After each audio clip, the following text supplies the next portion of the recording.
स्वागत है दोस्तों आपका एक और नई वीडियो में। इस वीडियो में दोस्तों हम बात करने वाले हैं कि कैसे ये समाज औरतों को बंदी बना के, पुरुष प्रधान समाज औरतों को बंदी बना के, उनको गुलाम बना के आपको भी गुलाम बनाता है इनडायरेक्टली। जी हाँ, आप ये मत सोचिएगा कि पुरुष प्रधान देश है तो आप पुरुष हैं तो आप प्रधान हैं, नहीं। यहाँ पे औरतें गुलाम हैं और इनडायरेक्टली औरतों के गुलाम होने की वजह से इनडायरेक्टली आप भी गुलाम हैं। यही समझाने की कोशिश करूंगा मैं इस वीडियो में। सारे यंग एज के लड़के बर्बाद हैं अपनी मम्मियों की वजह से। बड़ी एज के लड़के जो एडल्ट हो जाते हैं, शादी कर लेते हैं, वो अपनी बीवियों की वजह से बर्बाद है। एक एक करके कोशिश करेंगे समझने की कैसे हमारा देश इतना पिछड़ा हुआ है, आगे नहीं बढ़ पा रहा है। उसका एक बहुत मुख्य रीज़न ये भी है कि भारत की औरतें सब अनपढ़ हैं। मैक्सिमम मेजोरिटी की बात कर रहा हूँ। जो एक आधा पढ़ लिख के कॉर्पोरेट में जॉब कर भी रही हैं वो भी हैं वही हैं, वो भी कोई बहुत सही है नहीं, है ना। तो उनका कोई कंट्रीब्यूशन ही नहीं है। इकोनॉमी की बात नहीं कर रहा हूँ, इकोनॉमी में तो है ही नहीं कोई कंट्रीब्यूशन। वैसे भी जिस सोसाइटी की तुम बात करते हो, जिस ग्रुप की तुम बात करते हो, उस ग्रुप को चलाने में, उसकी इंटेलेक्चुअल ग्रोथ में भी उनका कोई हाथ नहीं है। उल्टा उनको पीछे खींचने में इनका हाथ है। आप देखेंगे कि जो भारत में शादियां होती हैं, पूजा पाठ होता है, धार्मिक क्रियाकांड होते हैं, इसमें ये औरतें सबसे ज़्यादा एक्टिव होती हैं। शादियों में जो गिफ्ट खरीदे जाते हैं वो सबसे ज़्यादा औरतों के लिए खरीदे जाते हैं। आजकल लड़कों के लिए भी खरीदे जाने लगे हैं, बट वो कंपैरेटिवली बहुत कम है। और आजकल कुछ लड़के भी लड़कियां बन गए हैं, मतलब उनके ट्रेट लड़कियों वाले हो गए हैं, मर्द बचे ही नहीं है। मर्द बहुत कम बचे हैं जो रियल मर्द होते हैं। तो वो है जो गिफ्ट कल्चर है, पूरा इन्हीं के अराउंड घूम रहा है। मेकअप इंडस्ट्री है भारत की, स्पेसिफिकली मैं बात करूं, क्योंकि और वर्ल्ड में जो डेवलप्ड नेशन में जाओगे वहां मेकअप वेकअप इतना नहीं करता कोई, वहां की औरतें नहीं करती। इंडिया की औरतें भर भर के मेकअप करती हैं, है ना, कुछ भी कर लेती हैं मेकअप के नाम पे। शादियों की बात कर रहा था मैं। शादियों में क्या होता है, गिफ्ट जितने भी खरीदे जाते हैं 80% औरतों के लिए खरीदे जाते हैं, कपड़े गहने, ये फलाना ढिमकाना। जो रिचुअल्स होते हैं वो सारे मैक्सिमम 99% औरतों के होते हैं। वो औरतें ही बता रही होती हैं कि इसमें क्या, लड़कों को पता ही नहीं होता क्या है नहीं है। एक आध बुड्ढों को पता होता है जो सारी जिंदगी यही करते करते अपनी बिता देते हैं, उन्हें याद हो जाता है। बट ज्यादातर लड़कों को पता ही नहीं होता, वो औरतें उन्हें गाइड कर रही होती हैं कि भाई इसको ऐसे करो, ऐसे दक्षिण दिशा से नहीं, पश्चिम दिशा से करो, ऐसे नहीं ये करो। उस औरत को ढल्ले भर का दिमाग नहीं है भाई, ढल्ले भर का दिमाग नहीं है। मैं ये नहीं कि मैं उस औरत की बुराई नहीं कर रहा हूँ। खैर उसके साथ गलत हुआ, इस समाज ने ही उसको ऐसा बना दिया है तो इसलिए वो ऐसी है। अब एक जगह जहाँ उसे मिलता है अपनी क्या बोलते हैं उसको, लीडरशिप दिखाने का बिना मतलब का लीडरशिप दिखाने की मौका मिलता है जब उसको, तो भर भर के दिखाना शुरू कर देते हैं। नहीं नहीं ऐसे नहीं होता, अरे तुमने धोती उल्टी पहनी है, अरे तुमने ये इस दिशा में होना चाहिए, अरे चूल्हा 3 नहीं होना चाहिए 2 होना चाहिए। ये करती रहती है ऐसी औरतें माँ बनती हैं। अब तुम सोचो ऐसी औरतें बच्चों को क्या सिखाएंगी, क्या सिखाएंगी। जिनका आईक्यू 0 है, सोचने समझने की, क्रिटिकली किसी चीज को एनालिसिस करने की क्षमता 0 है, शून्य। एक दो भी नहीं, शून्य है। उसने जब एक बच्चा पैदा किया तो वो बच्चा उसी के हाथ में रहेगा 6-7 साल तक, तो है ना। उसके बाद ही बाहर निकलेगा वो। 10 साल 12 साल तो उसी के संरक्षण में रहेगा। वो जो 10-12 साल क्रूशियल ईयर होते हैं किसी ह्यूमन ब्रेन के ग्रोथ के लिए, वो किसके संरक्षण में है, सोचो क्या ग्रोथ होगी। तो ये फैल रहा है बीमारी की तरह। इस तरह की औरतें बच्चे पैदा किए जा रही हैं। ये धार्मिक जुलूस, ये धर्म के नाम पे जाके ये दंगा फसाद, नेताओं के रैली में जा जाके एक नेता के लिए दूसरे नेता के लिए लड़ाई मार काट, ये जो बच्चे कर रहे हैं 20-22 22 22 साल के, ये कौन बच्चे हैं? ये वही बच्चे हैं जिनको इन माओ ने पैदा किया है, इन शेरों को लड़ने लड़ने के लिए। समझे? समझ में आ रही है? लिंक कर पा रहे हो बात मेरी कहाँ से कर रहा हूँ मैं। ये औरत क्या सिखाएगी अपने बच्चे को? यही सिखाएगी ना कि नमाज पढ़, नमाज का टाइम हो गया, पूजा कर, भगवान जी के आगे हाथ जोड़, है ना, ये कर वो कर। इससे ज्यादा इन्हें कुछ आता नहीं है। इस दिशा में पैर मत कर, इस दिन क्यों बाल कटवा लिए, इस दिन बाल कटवा, नहा क्यों नहीं रहा है, नहा, ये गिलास यहाँ क्यों रख दिया वहां अभी माओ पे हूं मैं, बीबियों पे भी जाऊंगा थोड़ी देर में। भाई उसमें ज्यादा मजा आएगा तुम्हें, क्योंकि ये तो चलो बच्चे हैं, इनको तो ट्रेन करा कर करके ऐसा बना दिया जाता है। तो ये जो औरतें होती हैं शादियों में, फंक्शन में आप देखोगे बिल्कुल तैयार होके आती हैं, एकदम भव्य, माँ दुर्गा बन के एकदम लगता, उनको देख के तो मुझे तो डर लग जाता है भाई। मुझे लगता है कि साला, क्योंकि एक इंसान नॉर्मल हो दिखता है, एक इंसान होता है, आँख है, नाक है, हाथ है, पैर है, नॉर्मल सा इंसान है। वो एकदम उससे परफ्यूम की वो आ रही है, चेहरे पे कुछ पोता हुआ है, एकदम तड़कती भड़कती साड़ी है, कुछ पहना हुआ है, और छन छन छन करके आ रही है, जो कल से जाके बर्तन मांजेगी घर में वो, उस दिन वो आ रही है माँ दुर्गा बन के। उसके अंदर बुद्धि बिल्कुल ज़ीरो है, ज़ीरो, ज़ीरो बुद्धि है। मैं उस लड़की, वो लड़की बेचारी है, मैं उसको क्रिटिसाइज़ नहीं कर रहा हूँ। इस समाज ने उसको, समाज मौका ही नहीं देता उन्हें आगे बढ़ने का। और मज़े की बात ये है कि लड़कियाँ ये समझ नहीं पाती, कुछ लड़कियाँ समझ जाती हैं। मेरी कुछ क्लाइंट है, जिन्होंने लात मार दिया इस समाज को, और वो मचा रही हैं अपनी लाइफ़ में अंधा। वो नहीं करती मेकअप, वो नहीं जाती किसी फंक्शन में, किसी उसमें तैयार होके, या नाटक करने। ये फंक्शन में क्या करते हैं, सारे नाटक ही तो कर रहे होते हैं एक दूसरे से। क्या करते हैं ये लोग? अरे कैसे हो, अरे हाँ मैं बड़ी, सब बोलते हैं मैं बढ़िया हूँ, कोई नहीं बोलता मैं बुरा हूँ। हाँ मैं बढ़िया हूँ, बढ़िया, चाहे कोई बढ़िया हो चाहे ना हो। चल नहीं भी हो तो तू क्या कर लेगा पूछ के? सब नाटक कर, नाटक, कंप्लीट नाटक हो रहा होता है। एक दूसरे की फिर तारीफ करेंगे, अरे ये है तो इनका लड़का तो फर्स्ट आ गया था, इनका लड़का फर्स्ट किस चीज में आ गया था, लड़का क्या पढ़ रहा है, लड़के का क्या इंटरेस्ट है? लड़का फर्स्ट आ गया तो क्यों आ गया? कुछ नहीं पता, इन्हें कुछ नहीं पता है इन लोगों को, लगे पड़े हैं, लगे पड़े हैं। फिर ये लोग जब थोड़े बड़े होते हैं, इनके बच्चे, फिर ये शादी करते हैं। फिर ये एक औरत, एक मंदबुद्धि औरत के हाथ से निकल के दूसरी मंदबुद्धि औरत के हाथ में चले जाते हैं। फिर क्या होता है, वो औरत इनको बोलती है, सुबह उठ के कपड़े यहाँ क्यों रख दिए, तौलिया यहाँ क्यों रख दिया, नहा के, अगर मान लो वो कुछ प्रोडक्टिव काम कर रहा है, मान लो कोई, मैं तुम्हें एक एग्जांपल देके समझाता हूँ। तुम जितने लोग ये वीडियो देख रहे हो ना, तुम में से आधे से ज़्यादा लोग रिलेट कर जाओगे इस बात से, मैं बता रहा हूँ। मान लो तुम सॉफ्टवेयर इंजीनियर हो, तुम कोई कोड लिख रहे हो, या तुम कोई वेबसाइट डिज़ाइन कर रहे हो अपना पर्सनल, अब तुम्हें बेचना है लिंक्डइन पे कुछ, तो तुम अपने प्रोजेक्ट पे काम कर रहे हो। तुम फटाफट नहा के आए, नहाते नहाते तुम्हारे दिमाग में कुछ आइडिया आ गया, तुम फटाफट आए, तुमने तौलिया तौलिया इधर बेड बेड पे ही रख दिया, अपना लैपटॉप खोल के बैठ गए, और तुम उसे लगे करने, क्योंकि आइडिया आया दिमाग में तो वो तुरंत करना होता है ना, निकल जाता है दिमाग से, तुम कर रहे हो, इतने में तुम्हारी बीवी आएगी, फिर यही तौलिया रख दिया, कितनी बार समझाया है, तौलिया इधर नहीं रखना है, चै चै मच मच मच मच चै चै मच मच करना शुरू करेगी वो, कलेस, कलेस कर देगी बिल्कुल। और वो चै चै करती रहेगी, तुम्हारा दिमाग यहाँ से हो जाएगा डिस्ट्रैक्ट, तुम हो जाओगे इरिटेट। फिर तुम उठ के वो तौलिया उठाओगे, क्योंकि तुम उससे बहस कर नहीं सकते, एक खाली दिमाग से बहस नहीं की जा सकती, तुम एक खाली दिमाग से बहस करोगे तो वो और कलेश करेगी, तुम्हारे जीवन को नरक बना देगी, क्योंकि तुम उसे भगा भी नहीं सकते घर से, एग्रीमेंट करके लाए हो। फिर तुम उस तौलिए को लेकर जाओगे, सुखाओगे, तौलिए को सुखा के जब तक आओगे, तुम्हारे अंदर का वो क्रिएटिव कीड़ा मर चुका होगा तड़प तड़प के, तुम्हारे अंदर का वो आइडिया जा चुका होगा। फिर तुम बोलोगे भाड़ में जाए लैपटॉप, और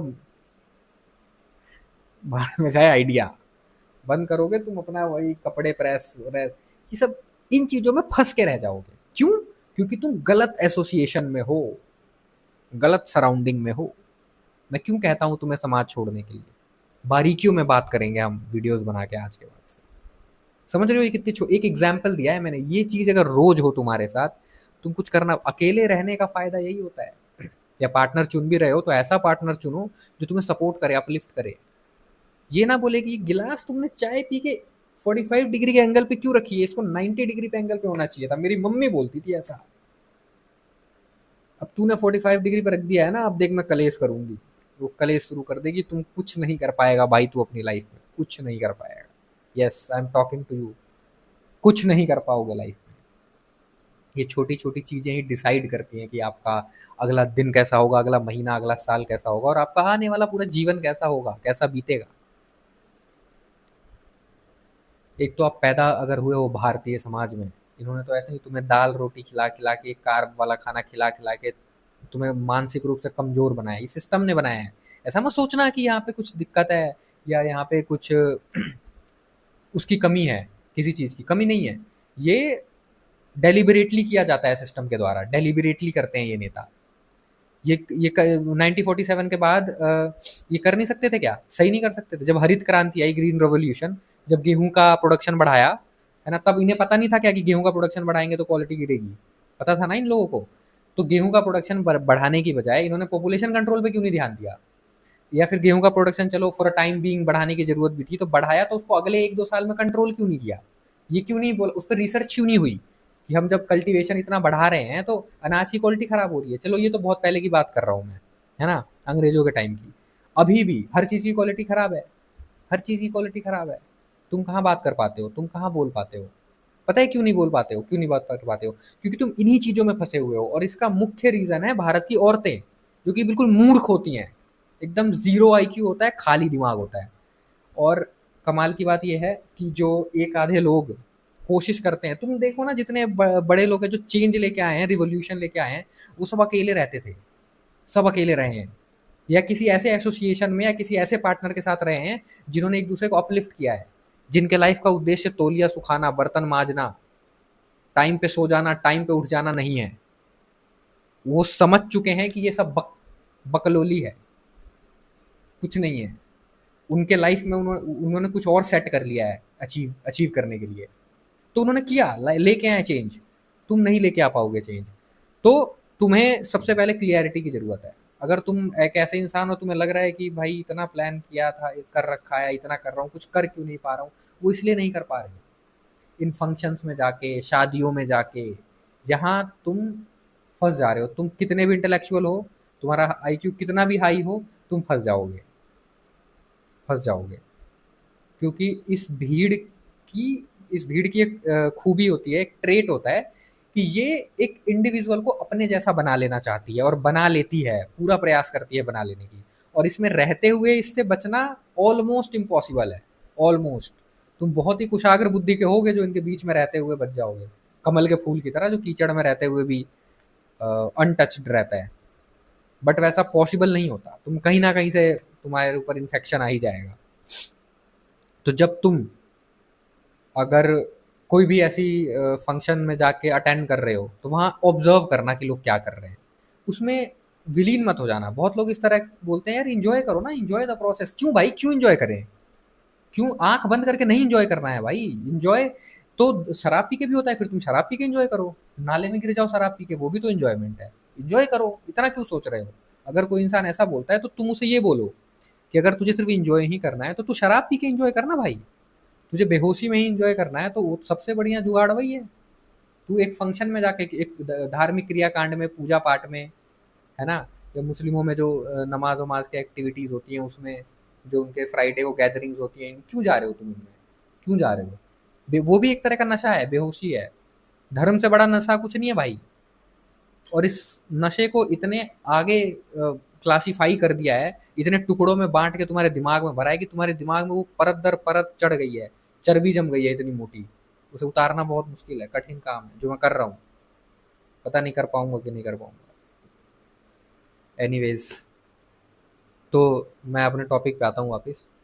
मेरा कहने का मतलब था, हमारा देश जो इतना पीछे है, उसका एक मुख्य रीज़न है कि भारत की औरतें, इनका कोई कंट्रीब्यूशन नहीं है, ना ही इस देश के इंटेलेक्चुअल ग्रोथ में, ना ही इस देश के इकोनॉमिक ग्रोथ में।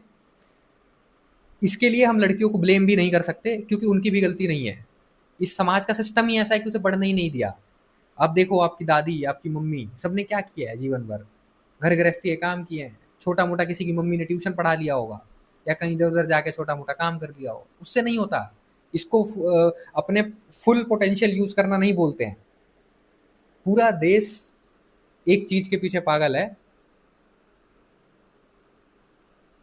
लड़का लड़की के पीछे, लड़की लड़के के पीछे। ऐसा क्यों हो रहा है?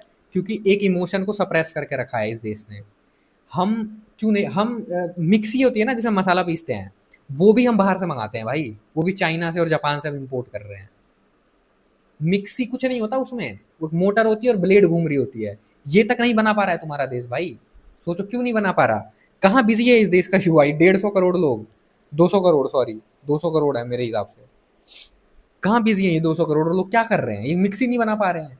मैं तो रॉकेट गाड़ी और जेट इंजन की तो बात ही नहीं कर रहा। जेट इंजन जो तुम बाहर से, यूरोप से खरीदते हो, मान लो 100 करोड़ का एक जेट इंजन वो तुम्हें बेचता है, और उस एक इंजन के बदले तुम्हें क्या क्या देना पड़ता है तुम्हें पता है? तुम्हारे देश को 100 करोड़ का बस वो एक इंजन दे रहा है तुम्हें, जेट इंजन। अब उस 100 करोड़ का भुगतान तुम्हारा देश क्या क्या दे के उनको करता है तुम्हें पता है?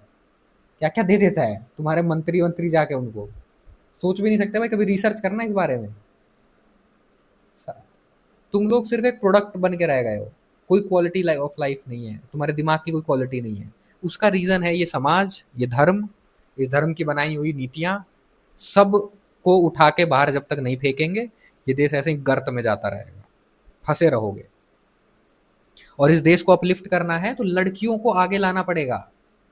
लड़कियां जब तक मेन स्ट्रीम में नहीं आएंगी, जो कि मुझे नहीं दिख रहा अगले 100-150 साल तक इंडिया में ऐसा होने वाला है, वो कभी नहीं होगा। और तुम ये मत सोचना बिल्कुल भी, जो मैंने वीडियो के स्टार्टिंग में बोला था कि पुरुष प्रधान समाज है तो हम तो पुरुष हैं, हम तो प्रधान है, नहीं। अगर लड़कियां गुलाम बना के रखी जाएंगी तो उनसे बड़े गुलाम तुम बन जाओगे। ये मैंने एक्सप्लेन कर दिया कैसे वीडियो के स्टार्टिंग में। तो लड़कियों को गुलाम बना के रखने में तुम्हारा फायदा नहीं है, तुम्हारा बहुत ज्यादा घाटा है इनफैक्ट, जो तुम्हें समझ नहीं आ रहा। ये मत सोचो कि ये पुरुष प्रधान समाज पुरुषों का भला चाहता है, नहीं। ये समाज किसी का भला नहीं चाहता। ये समाज तुम्हें स्त्री या पुरुष की तरह देखता ही नहीं है। ये समाज तुम्हें एक ह्यूमन रिसोर्स की तरह देखता है। सिस्टम के जो ये बड़े बड़े लोग हैं ना, मोगेम्बोज आते हैं, अडानी साहब और ये सारे लोग, ये ऊपर से देखते हैं हेलीकॉप्टर से, तो इनको लड़का लड़की नहीं दिखता है, इनको दिखता है ह्यूमन रिसोर्स। ये ह्यूमन है, इनको कहाँ यूज किया जा सकता है। और तुम खुश हो रहे हो कि हम पुरुष प्रधान समाज, कुछ नहीं है भाई, तुम्हारे दिमाग में फितूर डाला गया है, लॉलीपॉप दिया गया है तुम्हें बस। और तुम इसीलिए अब देखो भारत के सारे लड़के गुलाम हो गए हैं। लड़के अब लड़के रहे भी नहीं है, नामर्द की तरह हो गए हैं। मेकअप कर रहे हैं लड़के, स्किन केयर कर रहे हैं। क्या कर रहे हैं, क्यों क्यों कर रहे हैं? क्या जरूरत है तुम्हें स्किन केयर करने की? तुम स्किन केयर करोगे भाई? क्या करते थे तुम्हारे पूर्वज? तुम एज अ मैन तुम्हारी क्या ड्यूटी है? पढ़िए भगवत गीता, पढ़िए कभी। स्किन केयर करने के लिए पैदा हुए हो, मर जाओगे अगले 20-30 साल में भाई। ये स्किन विस्किन जला दी जाएगी। तो गर्त में जा रहे हो। जिसको गुलाम गुलाम बोलते हो ना तुम औरतों को, उन्हीं की तो सारी चीजें कर रहे हो। स्किन केयर कर रहे हो, साड़ी भी पहनने लग गए हैं अब तो लड़के। मैंने एक दो वीडियो भी देखी थी, बोल रहे थे साड़ी क्या दिक्कत है, हाँ डिस्क्रिमिनेशन क्यों कर रहे हो, साड़ी में कोई भी पहन सकता है। तो इस बात को अगर तुम गहराई से सोचोगे तो समझ पाओगे कि मैं क्या कह रहा हूँ। तो आपके क्या विचार हैं इस वीडियो पे? मैं टॉपिक पे नहीं रह पाया किसी रीज़न से, भटक गया इधर उधर, पता नहीं क्या क्या ही बोल दिया मैंने। तो अपने विचार कमेंट कर देना, और मैं तुम्हें, और वीडियो को लाइक और हाइप जो भी होता है सब कर देना। और मैं तुम्हें मिलता हूँ अगली वीडियो में। तब तक के लिए like share subscribe, bye bye.